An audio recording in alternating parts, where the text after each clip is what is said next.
Hey guys, good afternoon. It's Angelo Christian Financial with another great edition of Real Estate Insider, where America goes for funding for the last 20 years. I have a very special guest in the house today, Mr. David Smith with Urban Luxury Properties, top real estate broker, investor, entrepreneur, with us today to talk about the climate of the housing market, real estate investments, and what's going on right now in 2021. So we definitely want to talk with him, pick his mind, see what's happening in the market. He's going to give a little intro.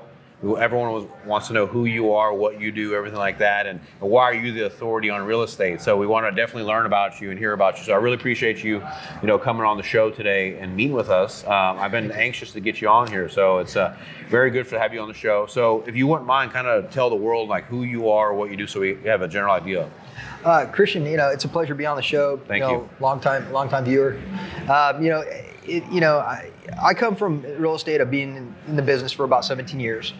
I've seen several market shifts throughout the industry. I've been around. I've got a great team around me of asset managers or ex-asset managers that are on my team. Mm-hmm. One of my partners is, and we look at the market not only in Houston, we look at it in Dallas, we look at it in San Antonio. Okay. We look at it in other states, and so we got some inside information. We see what is going on.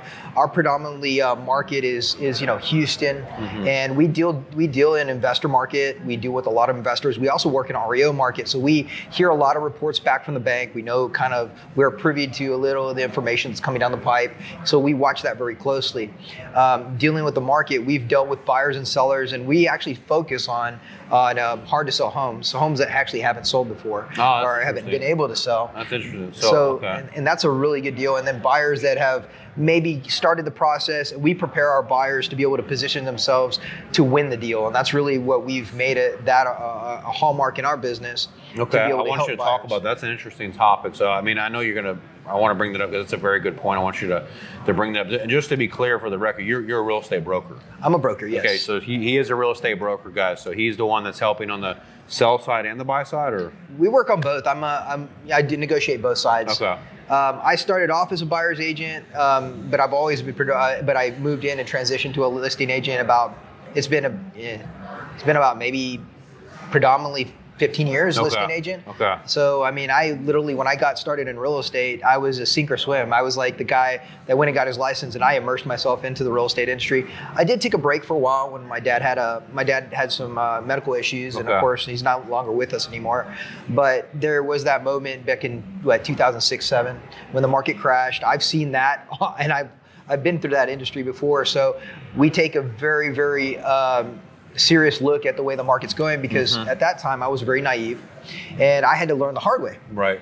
So ever since then, I've really looked at key factors and indicators, and most people don't understand there's 85 different variables in buying a home that could cost you to lose money.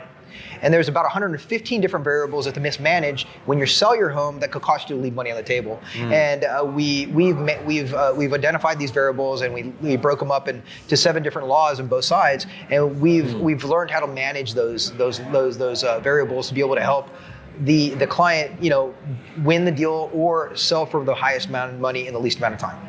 That's very interesting. Are you gonna be sharing any of those tips? Can you share any of those tips or strategies? Just a few tidbits. Yeah, I could go through a lot of the different strategies or different laws that we've got. Well, let's just say one tip. What's one tip that maybe a seller could do to help to, increase their ROI or enhance their? One thing is understanding that to have the right person, and knowledge is key in this business. A lot of sellers are very reluctant to know information about their home. They've lived in the home for 5, 10, 15, 20 years. And they're reluctant to get information, and in our business, knowing information is key. When you know about living in your home, have you done the maintenance? If you haven't, it's okay. Get the maintenance done. It's prepping the home also for sale. When we do it, we bulletproof our homes. Bulletproofing a home is very important. Working with an inspector, the home's over 10 years and it's a unique home, and it's not in an area where everything's the same. You might want to actually spend or invest money into getting an appraisal before you list. Knowing the inspection, if there are inspection issues, you don't have to always make the repairs, but knowing what direction you can go to is a very, very important deal.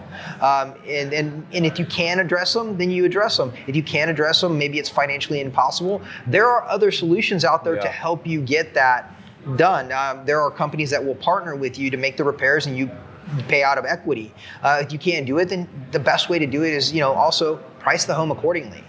So it sounds like you have a lot of different strategies on how to help sellers to be able to liquidate their property quickly. It's not a one-size-fit-all deal. And if buyers and sellers think that going to a real estate agent, it's the same thing all the time, it's not. There's too many variables to really go into. On a selling and a buyer, financial, personal, emotional, you've got so many variables, timing, market, features, you have people that have to have certain features on a home when buying and selling, their financial capacity. You're not the same as your neighbor. You might have identical homes, but the funny thing is, your neighbor's not you. Your neighbor doesn't have the kids that you have. They don't have the personality you have. They don't have the job lifestyle you have. It's about lifestyle too. That's a huge factor. So there are so many variables that go into it. Having an expert advisor, knowing how to navigate the process is going to be really crucial on you getting the best value or not leaving money on the table, or even inheriting a lemon. That's another thing. Right. Now on the buyer side, I do want to pick your brain because I do respect your opinion, and you're very seasoned in the business. What are some things or tips that the buyer can do, right? Because that's different than the seller side. You have the buyer side as well. So what are some things that you would advise for a buyer to? The best thing I can tell a buyer is this is not an industry that you just decide one day that you're just going to buy. Buying's a process. It's a very huge process, and it's one of the most critical processes is planning, working with the realtor, not just the realtor. You have an entire team. You have a lender that is going to be very crucial, and being honest with your lender from the very beginning can save you time and thousands of dollars, because there is a process when you buy a home, and your time is money. If you're going out and you're let's say the average individual in Houston is making $60,000, $70,000 a year, you got to put a time value to that money. The hours that you put out there is not lost, but you're also going to spend money. So working and prepping with the lender is going to be crucial. And you might be able to understand this because there are some situations, and I can tell war stories all day long about buyers that come in with the idea that every loan's the same, every lender's the same, every situation's the same.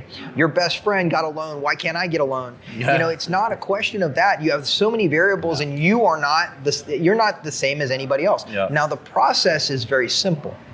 It's the same process, but every factor in there, your income's different, your needs are different, your payment structure is different, your insurance is different, your credit's different. That's one. So being prepared is going to be the number one thing I tell buyers, and being pre-approved like no other in the industry, which is needed to be done for a long time. And over the last year and a half, we've seen it. You've gone from a normal inventory down to nothing. Right. And the funny thing is, I sold more homes last year over year than I did the year before. Really? Wow. During COVID. And it was all about prepping our clients, our buyers and sellers, about the entire process at the beginning, getting them to see a top-down approach and preparing them. And that's what we did. We increased our sales 30% over last year. Wow.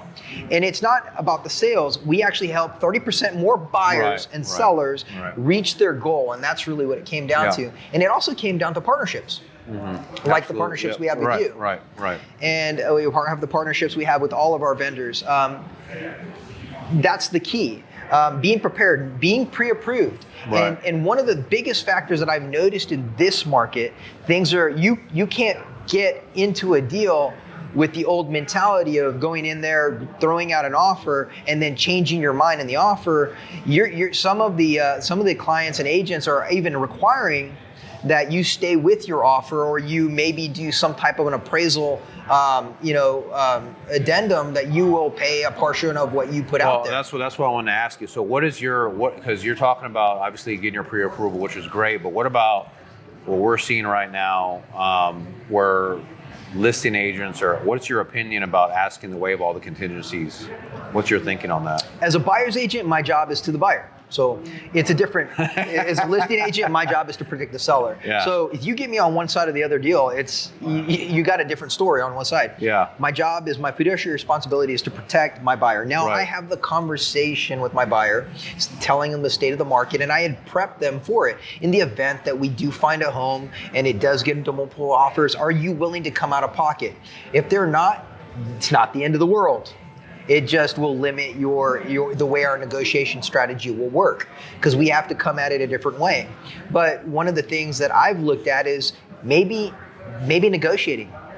Partially waiver or something, a partial waiver on appraisal. What is the max amount that you would do? If not, you can't, at the time of going back and saying, we're only going to offer this, and the buyer being really stern over here and the seller getting upset, it's not going to happen that way.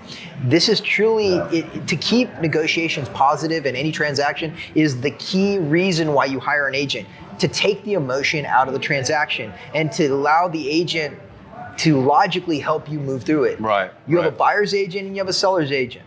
Okay, their job is to help you guys meet in the middle. It's not to one to beat the other. It's not the way this game works. Yeah, that's good. That's good. Yeah. Keeping the negotiation very positive has always worked for us. Yeah. Being very upfront with the seller, being very upfront with the buyer, being transparent with the listing agent, being transparent with the lender, being transparent with the title company. Yeah. Everybody being happy keeps the value of the process happy, keeps the buyer happy, keeps the seller happy, and it's communication. Right. This time of going back and forth and he said, she said, they didn't like this, they didn't like that, it's not going to happen. When you buy a home, you're buying a home to live in the home, and you are going to, if it's a resale home, you may have to put a little upkeep into it. Even a brand new home needs upkeep. There's never been a builder property that I've never ever gone through that's perfect. Right. And there's never been a resale home that is absolutely perfect. Now, I've seen some that are very close, but the thing is, you're buying a house to turn into a home. That's the key. You're buying it to turn a home. You're going to spend time there. It's the worst case scenario is renting.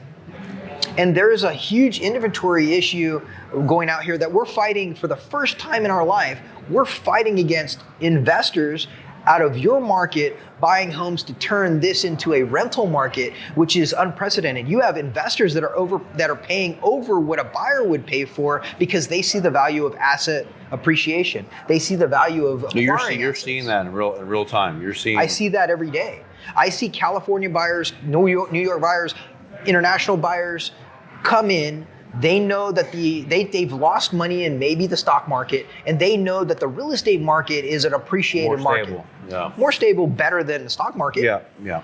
And for the first time, you're getting people to come in, and investors are beating clients out with cash offers, which is another deal that's come up. If you want to give yourself an edge, there are programs, and your realtor needs to be focused on this, but there are something called bridge loans, where if you have a property to sell or you need to turn your offer into a cash offer for a fee of anywhere from 2 to 3%, you're going to have to come out of pocket for it, but it's going to help you get the home instead of paying over list. And you can sometimes pay 10% over list. If it costs you 2 to 3% to acquire the property, think about it. Over the next 5 to 6 years, the average person stays in the home at least 5 years. You're going to make your money back. And in today's market, even right now, we're looking at an unprecedented 12% nationwide growth in the real estate market.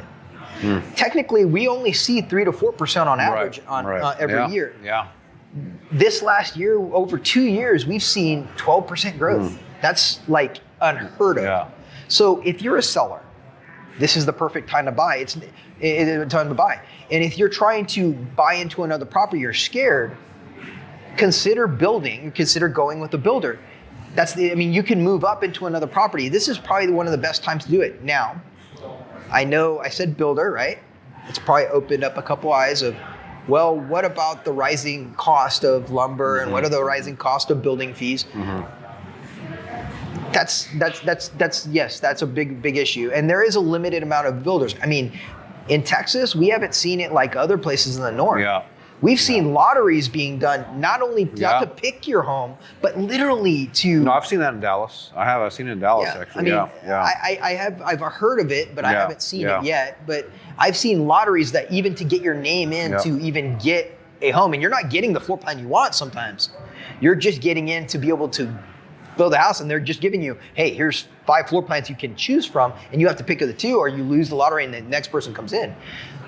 That's unheard of too. Builders, they're only doing that. It's not because they want to. It's because they have a limited amount. And by the time they get into the process, they finalize. It takes 3 months to finalize the scope of the deal, and they get the bill of materials. By the time that's done, their price went up 20%. Yeah. It's not their fault. It's literally what's going on. It will normalize. It's never going to be back to where it was, just like anything that's ever. So let me ask you about that, because you just said a few things that I think are very important. So 300x% growth rate over what's normal. And so do people, because this is what I get. We have thousands of customers that we've pre-approved. Yeah. And they've said, Angelo, I don't want to buy a house right now. I need to wait till the market cools off. So I'm sure you've heard this. Yeah. So what do you do? Because it seems like you have this erratic growth rate. Do you wait for the market to pull back, or do you just buy now? Because that's Well, I mean, it depends on what your risk tolerance is.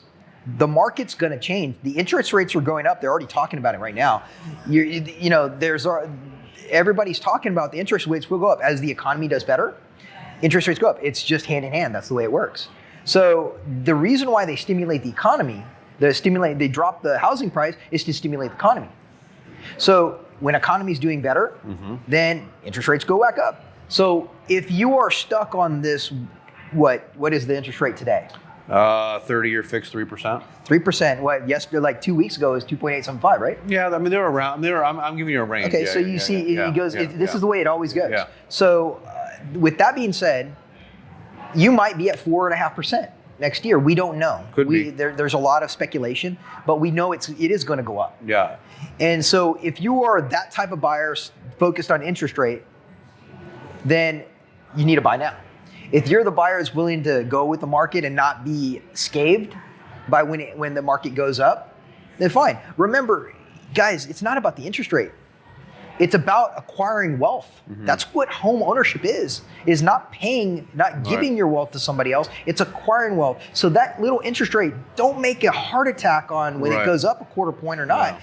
Your whole point is of the value of the asset. Right. That's where you're going to make your money. Yeah. And honestly, you'll never make your money if you live in the house for only 5 years. You're going to make appreciation. Right.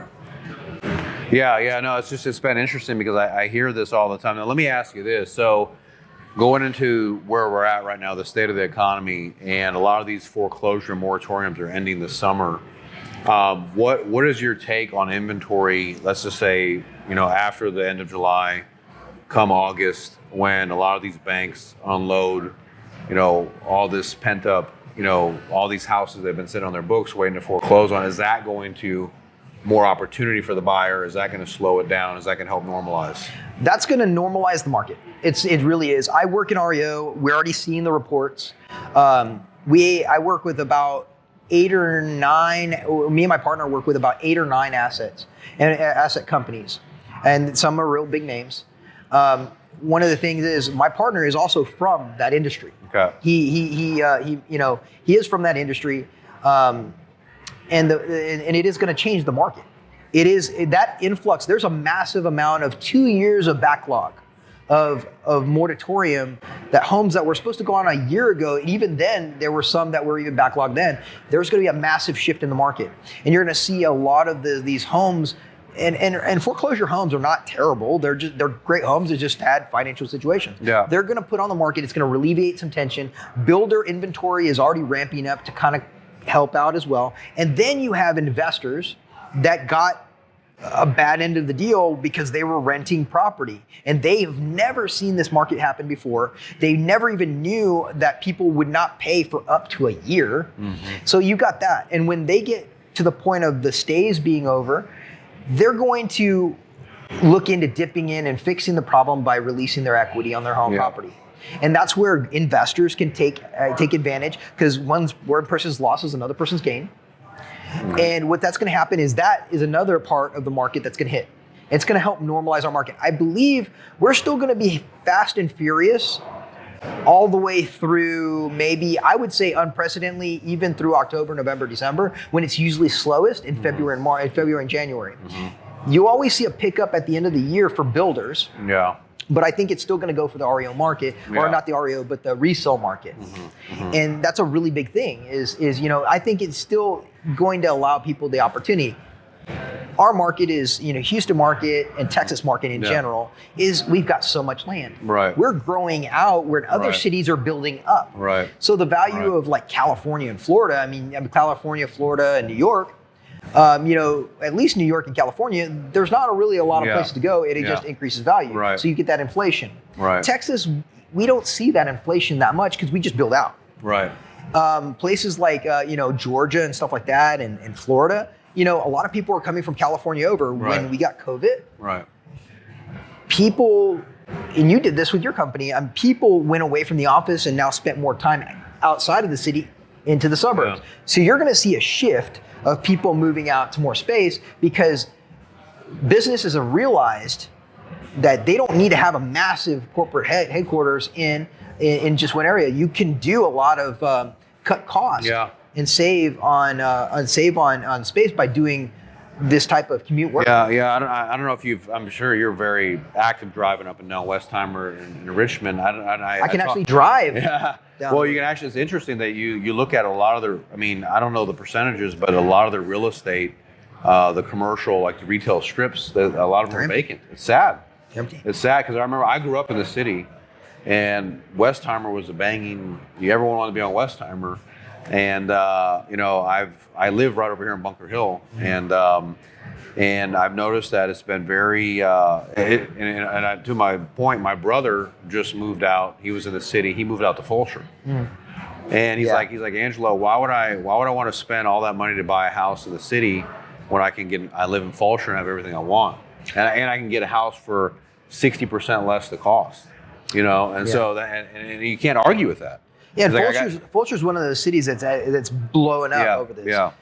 Because it's proximity to Katy, Richmond, the energy, the West Park Tollway. Right. It's a great artery. Yeah. It's good, and that area towards that direction is going to grow. Right. Where I see value in that area is is not going to be in commercial buildings like this. It's going to be really in individual condos that people are going to start building up and selling individually. Those office condos, maybe office warehouse condo conversions, and because people, there's a lot of business that don't want to rent, and we have a massive amount of millionaires in our city alone that are service oriented companies, and that's where I see a really big boom shift, and I got a lot of colleagues that are doing that already, so they're really investing. Do you see like the city? Downsizing and the suburbs growing? Do you see? Do you see because like you said, like corporate America, they've realized now I can have my people on a Zoom. I was meeting with a bank 2 days ago, and they're like, well, prior to COVID, everyone had to work in the office. We had a 50,000 square foot office building. Now everyone's on Zoom. We found out we're just as effective. Yeah. So I don't really see. Houston is a different animal. You have your younger, more. We have a huge medical population, and your medical influx population is what sustains a lot of the inner loop life. We have a lot of legal. I see families migrating towards new families migrating more towards the suburbs because of the school systems. Yeah. But then I still see your key industry leaders still being inside the loop. It's a different lifestyle. It's different. So it's a case by case, but you see your younger, more energetic, more hip industry going in here. You have your single individuals moving in and buying townhouses off of Washington and stuff like that. So that lifestyle is still going to be there. It's probably you're seeing your families move out for more security, more land, more space. Yeah. And your family orientations. Right. And I'm one of those. I have a family, and we've talked about it in length with my family about moving out there. My spouse is really wants to be inside the loop. Yeah. But we always argue about school district. Yeah. Schools. Yeah. We're very fortunate. We're in the Briar Forest area, so we've got a really great school there, elementary. And it feeds into some really good ones. But the price point on that area is, you're going to be in your $500-600 starting out. Yeah. No. Yeah. I mean, it's one of those things, man. I was just curious because I'm seeing that. I don't think it's going to be something that's overnight, but I mean, there's a lot of justification for certain types of people to move out of the city and go into as the city expands, depending on where you're at in the country, right? So, but anyway, no, I think it's just the 2021. What is your forecast? I mean, for the rest of this year, what are you seeing? Like I mentioned, we're still going to have a really quick. I mean, the average days on market right now for average homes that are priced well, 17 days. So I still, with the lack of inventory, I still think we're going to be pretty steady all the way through December, maybe even going to February, March of next year when it usually is slowest. You're still going to be finding good deals. Right now, listing your home is not to overlist it. That's one of the biggest mistakes that a lot of average agents are doing right now, is they're overlisting their homes. But they don't have the discussion. You can overlist and test a market, because that's where we can be. But you need to have a plan of action. If you're a producing agent that's listings, you can test a market, but knowing in 5 to 10 days after is doing a review and setting the parameter for that agent right then and there to say, we have to have a conversation in 10 days. We're going to review the market and bring that property back down if you can. If that's what you're planning to do, I don't mind testing a market for a client to get them the most amount of money, to show that we exhausted that avenue. But knowing that we are going to go back to normal. The best place I can tell you for speed, time, and not to worry about headache is to price the home the most efficiently and let the buyer dictate what they're going to pay or what they want to pay. I'm not saying end up and they bid $250,000 and they bid $285 and then they say, oh, we're going to go back to $250. Put it at a nice, comfortable market level and let 2 or 3 buyers help build the value for your home, because you know where the market is. This is the time you can get that extra 3 to 6, 8% more money, or 10% more money. I've seen offers even come in $50,000 over list, and just for competing offers. Right. Now, are you seeing, let me ask this, just because I get this question probably 100 times a day. Are you seeing seller concessions? I don't see a lot of seller concessions right now. If you're going to buy right now, I don't see a lot of that. I see that's one of the biggest things that sellers have not understood either. This is the first time I've seen most of my offers come in with no seller concession. They are prepared to buy. They have put aside the money. They've made the necessary. It's about being prepared. Yeah. And one of the things about being prepared is get your money right. Putting your money in order. Yeah. And like I said, that's the way that buyers are winning. The way that sellers are winning is just being upfront, honest, truthful, and just keeping the negotiation fair. And also remember, closings don't happen the way we do because of certain things that are going on right now. We have appraisers that are inundated with so much work. I've tried to keep everything on task, but there are variations. Usually you'll know by about day 21 where you're at, that if you need to probably extend a week or two, but don't be surprised if something doesn't close on the day that was initially in the contract, because it's not in the realtor's hands and it's not in the lender's hands. It's really, we've got a number of people that are working this process. So it's a group thing. Yeah. And we have a very limited appraiser. I think appraiser in Texas in Houston, there's only 800 appraisers servicing how many realtors? Realtors, over 100 and some thousand? Yeah, that's insane. 150,000, in Texas in general. Think about this. Yeah, yeah. They have a very large job to do, and you don't want to push an appraiser. Yeah. And you can be calm and courteous if you really want to prep the appraiser to get the highest value. Have the records together. You can't just tell an appraiser, hey, I need this value here. But what you could do is be calm and kind of courteous and give them all the information to make an informed decision. Right. They will not look at that information until after they determine value. Yeah, yeah. And that's an etiquette that I've used. That's if I had to push price. Yeah, that's good. That's for the first time ever. I've never in my career. So I ordered an appraisal in Austin about 2 months ago, and I couldn't get anyone to appraise it. It was going on for about a month. I still couldn't get anyone to pick it up. Finally, an appraiser says, "Well, it's just a residential home. It's not a commercial building. It's the house." He said, "I'll do it for $5,000." Wow! And I fell out of my chair because normally it's $600 to get an appraisal. He's like, if you want this appraisal done, and I was like, dude, this is unbelievable. We didn't do it with him. We finally found somebody, but it took about 6 weeks to find an appraiser. And that's another thing too. I'm glad you brought that up, because closing, I've always said, this is not an exact science.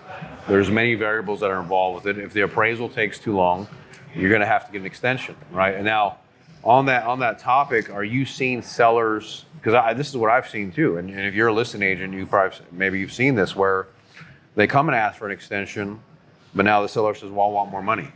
There are 2 key points in this process: the inspection period and the finance period, and keeping your eye on that, knowing that it is a conversation between all parties. There's not one quarterbacking over another. You're all on the same team. But knowing you have that open relationship to talk with your lender, the lender knows by about day 21, they know when they ordered the appraisal, they know when appraisals are ordered out. So you just need to, it's really up to the listing or the buyer's agent or all parties to be informed and ask the question. Don't be afraid. It's not like, oh, I don't know what's going on over here and I don't want to know what's going on. If you're really a professional, you're going to communicate with all parties. We're all in the same thing. Yeah. We all want to close the deal. The buyer wants to sell, the buyer wants to buy, the seller wants to sell, and the mortgage person and the realtors, they want to close the deal. They want to all work together. So we're not fighting over.